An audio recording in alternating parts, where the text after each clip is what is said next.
के रूप में देते हैं और पोटास को एमएपी के रूप में देते हैं या एमओपी या एसएसपी के रूप में, सिंगल सुपर फॉस्फेट के रूप में देते हैं। समझे ना? उसके बाद सेकेंडरी एलिमेंट्स आता है कैल्शियम, मैग्नीशियम और सल्फर। ये तीन चीज जो है सेकेंडरी एलिमेंट्स हुआ। ये क्या हो गया? 3 3 6 3 9। समझे ना? तो एनपीके जो है नाइट्रोजन, फास्फोरस और पोटास, आप लोग सबसे ज्यादा यही क्यों देते हैं? माना यूरिया, डीएपी और पोटास सबसे ज्यादा किसान यही डालता है। इसका कारण ये है कि फसल जो है सबसे ज्यादा इसी तीन तत्व को जमीन से ज्यादा खींचता है। समझे ना? फसल को इस तीन तत्व की बहुत ज्यादा आवश्यकता होता है, इसलिए इसका नाम दिया गया है प्राइमरी एलिमेंट्स। समझे? सेकंड में है कैल्शियम, मैग्नीशियम और सल्फर, इसीलिए आप लोग ज्यादा देते हैं उस तीन चीज को, और उससे कम मात्रा में चाहिए कैल्शियम, मैग्नीशियम और सल्फर। 7 तत्व है जो कि सूक्ष्म पोषक तत्व है। जैसे हम लोग खाना में नमक का बहुत कम अल्प मात्रा में प्रयोग करते हैं सिर्फ टेस्ट के लिए, लेकिन डेली हमको चाहिए। उसका स्टॉक ऐसा नहीं है कि एक दिन हम आधा किलो ले लेंगे तो 1 महीना नहीं खाना पड़ेगा, ऐसा नहीं ना है। हर भोजन में हमको चाहिए ही चाहिए। उसी तरह ये माइक्रो एलिमेंट्स उसको बोला जाता है, सूक्ष्म पोषक तत्व। सूक्ष्म मतलब बहुत कम मात्रा में जिसकी आवश्यकता है पौधा को। ये 7 पोषक तत्वों का नाम है जिंक, बोरॉन, ये आयरन जिसको फेरस बोलते हैं। समझे ना? उसके बाद आपको मैंगनीज, मॉलिब्डेनम, नहीं सल्फर उधर हो गया, क्लोरीन, ये गो और कौन चीज है। समझे ना? 7 गो पोषक तत्व है जिसकी बहुत ही कम मात्रा में, लेकिन अभी जो देखा गया है कि ये मॉलिब्डेनम, तो ये 7 पोषक तत्व। तो अभी जब देखा गया, जब मिट्टी का जांच किया गया, तो यहाँ पाया गया कि जिंक और बोरॉन 2 सूक्ष्म पोषक तत्व में इसकी कमी पूरे बिहार में हो चुकी है। तो आपका मिट्टी में, तो आपको जिंक के कमी से वो जो गब्बा उजला होता है, जिंक के कमी से होता है। समझे? हमारा तो गाछ सूख रहा है ना। अरे हम बता रहे हैं भैया, गाछ सूख रहे हैं। तो आपको हर 3 साल में एक बार 10 किलो प्रति एकड़ के हिसाब से जिंक सल्फेट खेत में डालना चाहिए। हर बार नहीं डालना है, 3 साल में एक बार डालना है। समझ गए ना? अब एक किसान हमको फोन किया कि सर हमारा खेतों में घास बहुत हो गया है, से कौन दवाई डाली? घास मरे वाला दवाई। देखिए, घास मरने वाला दवा के बारे में बात है। घास मरने वाला दवा 2 तरह का, समझे? एक को बोलता है इंग्लिश में प्री इमरजेंट, एक को पोस्ट इमरजेंट होता है। इसको हम समझाते हैं क्या है। प्री इमरजेंट माना अंकुरन होता है, यानी अंकुरन के पहले जिस दवा का उपयोग करेंगे उसको प्री इमरजेंट कहा जाता है। जैसे पेंडामेथिलिन एक दवा है घास मरने वाला, समझे ना? इसको आज बोए तो 4-5 दिन के बाद वृद्धि आएगा। इस बीच में यानी अंकुरन आने से पहले ही हम एक दवा का, पेंडामेथिलिन दवा का स्प्रे कर देते हैं खेते में। समझे ना? उससे क्या होता है कि मिट्टी के ऊपर एक पतला परत बन जाता है, और जैसे ही घास आता है तो वो उसमें जैसे ही सटता है वो खत्म हो जाता है। काहे कि किसी भी पौधा का वृद्धि एपिकल बड होता है, आगे वाला अग्रभाग ही बढ़ता है। नीचे वाला नहीं बढ़ता। अग्रभाग आगे वाला सिरा जो है वही बढ़ता है, इसको एपिकल बड बोलते हैं, वही बढ़ता है, नीचे वाला नहीं बढ़ता, समझे ना, वो खत्म हो जाता। अब मान लिया जाए कि आपका जैसे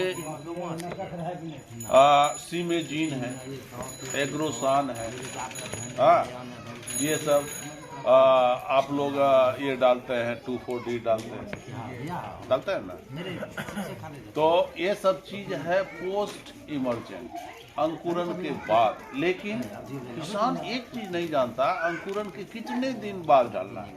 कम से कम 25 दिन के बाद ही डालना है, नहीं तो आपका जितना भी पौधा है वो पीला हो जाए, समझे ना। और क्यों होता है, देखिए एक चीज और है, कहीं कहीं मिट्टी में दीमक का भी प्रकोप होता है कि नहीं। बड़ा बड़ा शीशम का पेड़ सब भी सूख जाता है, नहीं सुन, शीशम का पेड़ सूख जाता है। और बहुत तरह का बोलता है कि अगर आप खेती करते हैं, खेत का निरीक्षण कीजिए, घूमिए। आप लोग जाते हैं कि देख लेते हैं कि गैया भैंसिया टकराते नहीं, वो मतलब नहीं है। मतलब ये है एक एक पौधे को आपको देखना है। अगर आपको कहीं छेद नजर आ रहा है पत्ता में, तो पौधे पूरे पौधा का निरीक्षण कीजिए कि तना छेदक लग गया है कि नहीं। तना छेदक मतलब तना में पिल्लू छेद करके घुस जाता है। आजकल गड्ढों में पिल्लू रहता है कि नहीं। अब वो तो हो गया, हम घास मारने वाला दवा बता दीजिए, समझे। अब कीड़ा मारने वाला दवा आप समझ, जितना भी दवा होता है उसमें एक लेबल होता है, तिकोना आकार का लेबल होता है। ये 4 रंग का होता है। सबसे ज्यादा विषैला लाल रंग का होता है, उससे थोड़ा कम पॉइजनस जो है पीला वाला होता है, उससे नीचे ब्लू वाला, फिर सबसे कम विषैला हरा वाला। नहीं पढ़ता है, पढ़ने जानता है कोई किसान तो कलर देख के भी आप ले सकते हैं।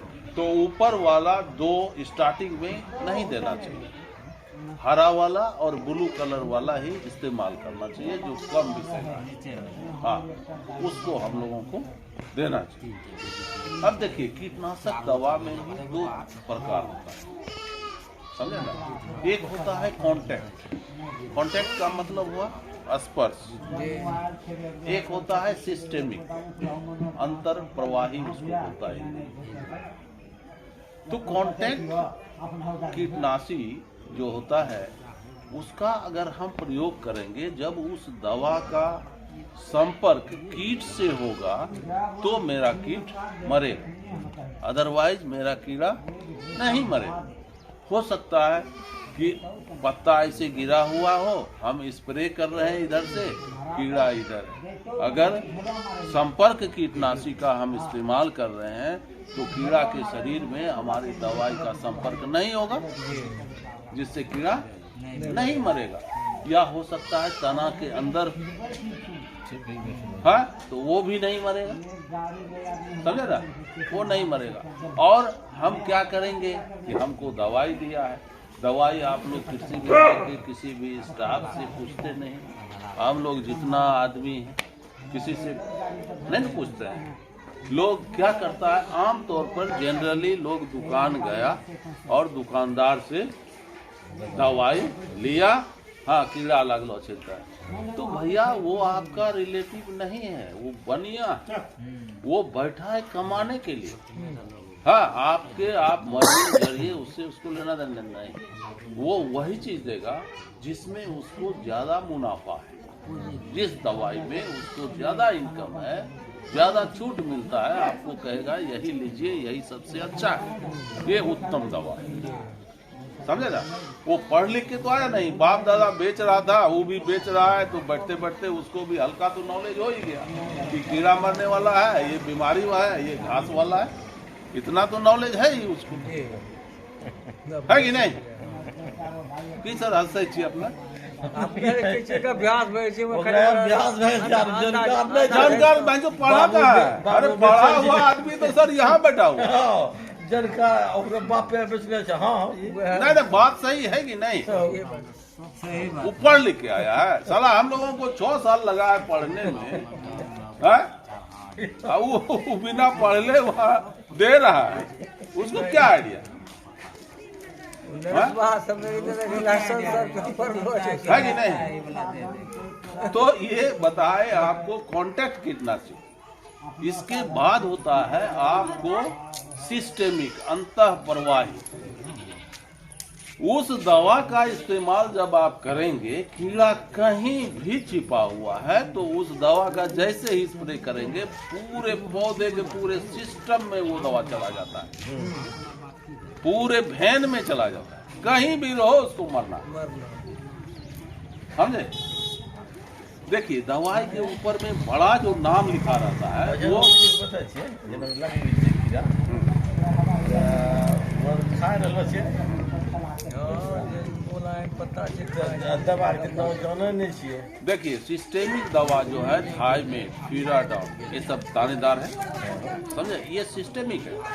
आप अगर गब्बा में भी दे देंगे तो वो पूरा सिस्टम में चला जाता है, कहीं भी कीड़ा रहेगा उसको मरना, समझ गया ना? कहीं भी कीड़ा रहेगा उसको मरना।